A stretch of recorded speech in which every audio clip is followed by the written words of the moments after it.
They run from the walkers. They're trying to get their bag back from a lady. They climb up the ladder after her. They get onto a different floor. The lady gets across the building. She sends the hanger back for them to zip line across. They are confused about why. Negan takes it across. Then Maggie. Nina brings Ginny into camp. She is introduced to the kids in the class. They get into a building and find the lady. Maggie gets her bag back. The lady only speaks in Hebrew. They trade food for pigeons. Negan convinces Maggie to follow the pigeon lady. Pearlie wakes up in the walker's infested clothing shop. He spots his gun, but he spots Grits as a walker. They follow the pigeon lady into a room. They are stopped by gunmen. They meet Amaya and Tommaso. They want to know why they're in the city. Maggie lies and says their boat washed ashore and they just want to get back home. They know it's a lie. They take their equipment. They are taken to meet Luther. He is told to search their bag. They are taken into a rundown bathroom. Nina tells Ginny about how it is difficult at the start, but someday the people will be her family. Flashback to when Nina was telling Herschel to stop Miss Weapons training because they need to be ready at all times. She tells him his drawing is good, but he says it sucks. They are locked inside the rundown bathroom. Negan explains that they should have told them some of the truth to gain their trust. They are useful because of their manpower and information on the Croats. Negan explains that when everything started, the Croat showed up at his front door. He had been through a lot. He took him in. He saved him from all the carnage and reckoning because they lost everything.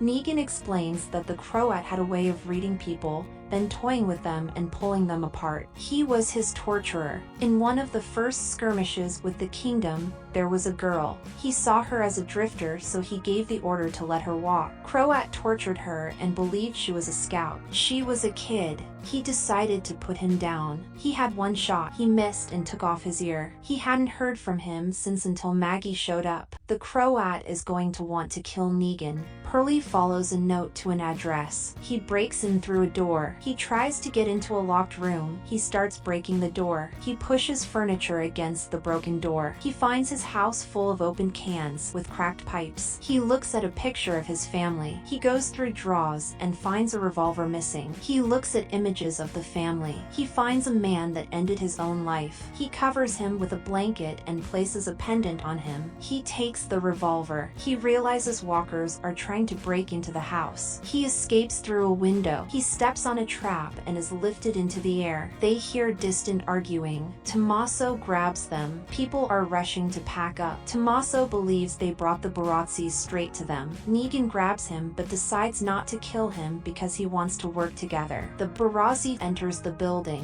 They hide from them. They find an impaled lady. They kill the Barazi. Maggie crushes a neck. A Barazi holds a pigeon lady hostage. He stabs her. Negan quickly grabs him. They quickly leave, but Negan takes the Barazi away. More Barazis come in. Negan smashes the guy into the windows. He mocks the neckbeard guy while Maggie secretly watches. He kills him and makes his blood rain. He spots Maggie. Ginny wakes up in the middle of the night. She packs her things. She steals a scooter. They thank them for helping. Tommaso explains that they don't have an army, but a family. The Barazis work for a psycho. They call him Van Gogh. Maggie explains the Croat is the reality they are there. They explain that they can help them find him. Walkers try to get Pearlie in the trap. Barazi comes and kills the walkers. They cut him down. The Croat tells him he's safe. They grab him. Thank you for watching. Consider subscribing.